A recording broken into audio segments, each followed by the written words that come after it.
For a number of years now, I've been repairing vintage tech, but I've always avoided 3D printing. The printers seem big and the process looked complicated, but then I was asked to review a compact, beginner-friendly 3D printer, and I thought, why not? So join me as I make my first ever 3D print and try to fix the keyboard of this MZ-700 that I bought spares or repair on eBay.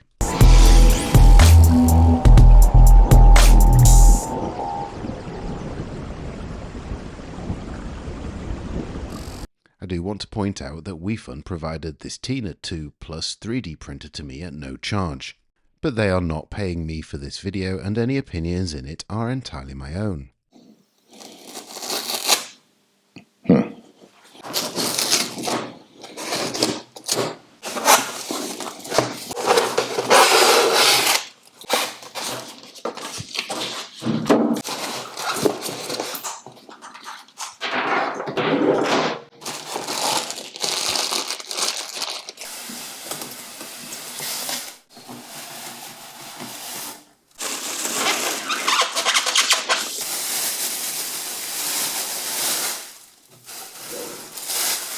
So here it is, my first ever 3D printer, and I have to say initial impressions are very good.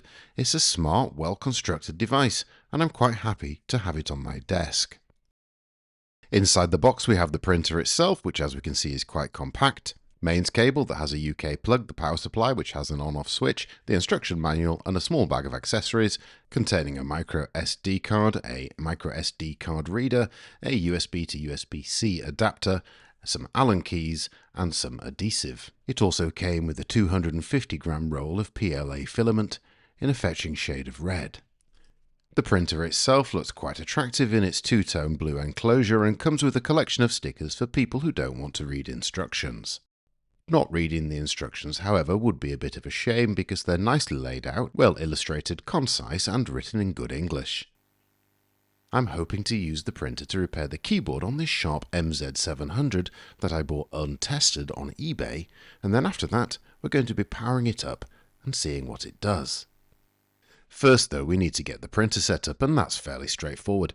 No assembly is required. All you need to do is insert the feed tube into the extruder, pull down the filament holder, insert the micro SD card, plug into the power supply and turn it on. Loading the filament seemed to be pretty easy too. You just kind of hold down the lever on the extruder and push the filament in until it stops. The user interface is simple. Turn the knob to highlight the menu options and then press the knob to select them. I select English language and then load filament. It's now been heating up and now it says it's waiting for the filament purge, which is exactly what it said it would do in the instructions. And the filament comes out 10 centimeters from the nozzle. Oh, look, there it is. There's the filament coming out. It's exciting, isn't it? More than 10 centimeters though. Oh, I guess that's the filament purge. Step 2, insert TF card. Well, I've done that. I think that's in. Yeah, next. App or scan QR code. Now here is where I ran into a little bit of trouble. This is a connected printer and as far as I'm aware does require a connection to your wireless network and an account set up with Weefun. I downloaded an app which was called Polo Print and tried to follow the setup instructions by scanning the QR codes on the printer's display. But however hard I tried, and despite trying different lighting conditions and angles, I really couldn't get the QR codes to scan. Eventually I had to give up and I contacted customer service via the app, who were extremely helpful and had me up and running in a matter of minutes. As far as I could tell, they had no way of knowing that I was reviewing the printer on YouTube, so I have no reason to suppose that I got any special service. So within that app there are a large selection of examples that you might like to print, and the one that I've chosen to print is a crab pen holder. What I'm going to try and do now is print this pen holder, this little crab. So I will go to print. And we're going to go to fast because it's getting quite late. Print mode, ultra speed, PLA, profile, again fast. Turbo sounds even faster, so we're going to go PLA, ultra speed, turbo, and we're going to press start. Well, something's happened. Looks like it's uploaded. And printing time is estimated at 1 hour and 2 minutes, so we'll see how it does. And it does say it's downloading the crab pen holder. Yeah, it's away.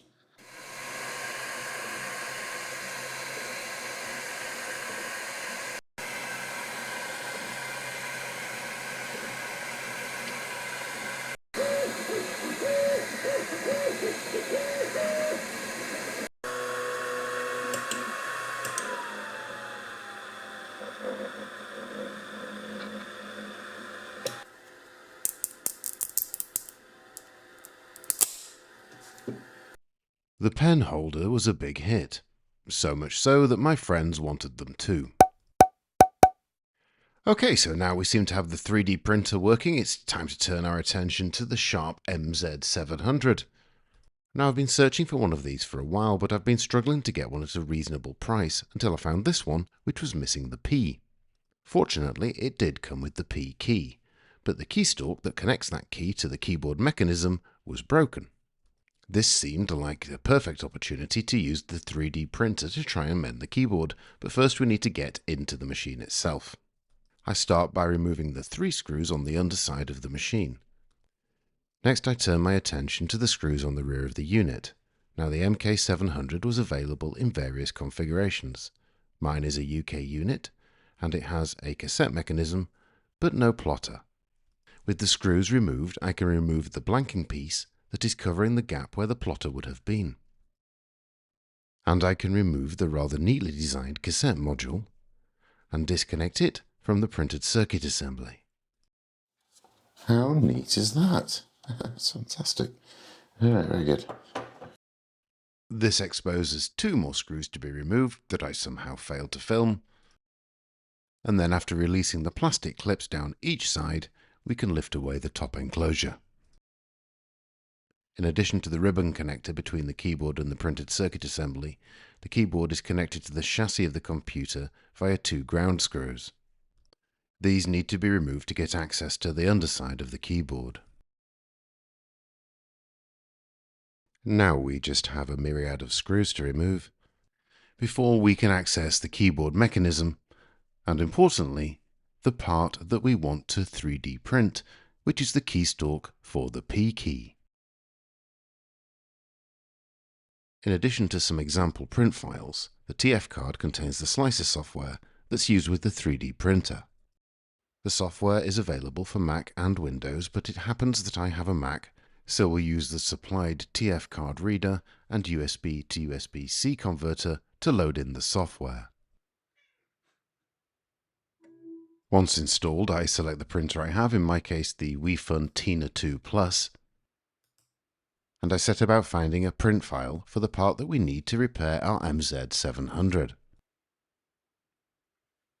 And there's good news. A free print file for the key post that we need for the MK700 is available on thingiverse.com. And a massive thank you to Alleged Geek who posted it there. I'll put a link in the video description.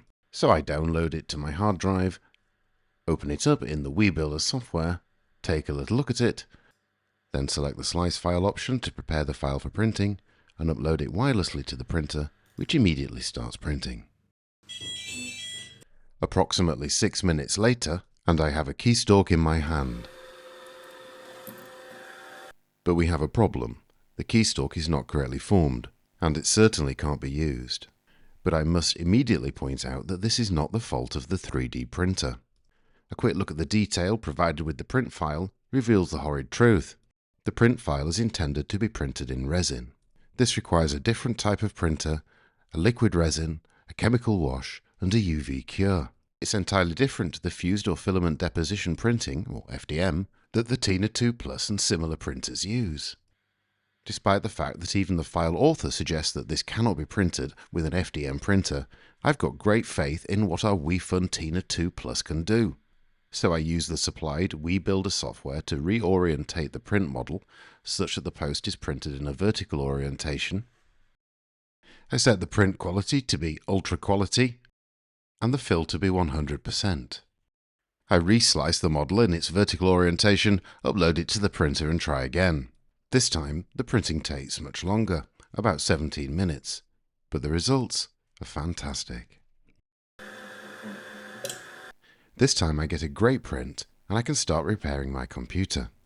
So my English language MZ700 has a blank key, and I think it makes sense to use the factory stalk from that key on the P key and use the 3D printed stalk on the unlabeled key. So I'm going to see if I can pull the keycap off that and use that stem over here on the P, and then do something with this one, which doesn't get used very much. So now we can see our original and our 3D printed parts side by side, and we can see the printer's done a fabulous job. The purpose today was to get a working keystalk and to push the limits of this printer. And I think we have, and I think it's performed very, very well. Electrical contact on the keyboard seems to be made via this kind of carbon impregnated rubber piece, so I take that from the original key stem and install it on our 3D printed part. Next I install the 3D printed part, spring and key back into the keyboard assembly.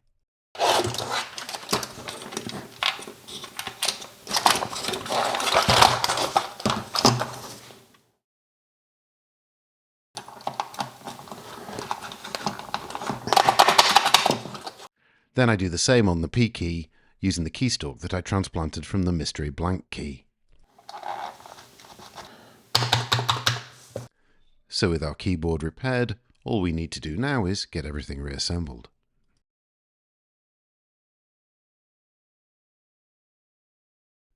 What did I make then of our Weefun Tina2Plus? Well, I really liked it. Of course, there are some people that will say it's got limitations because of its size, but to me that compact size is an advantage.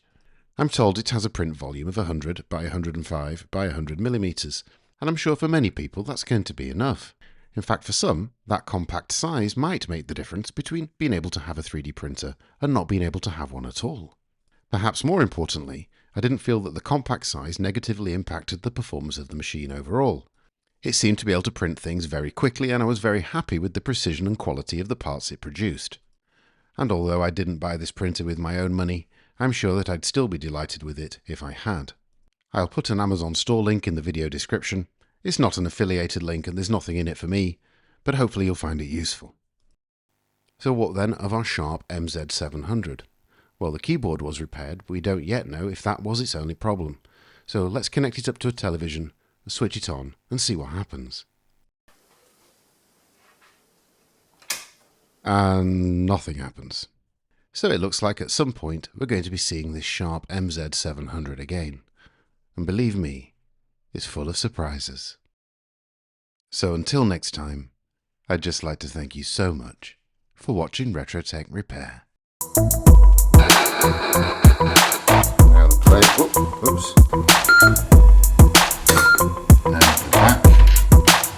And off we come with the lid.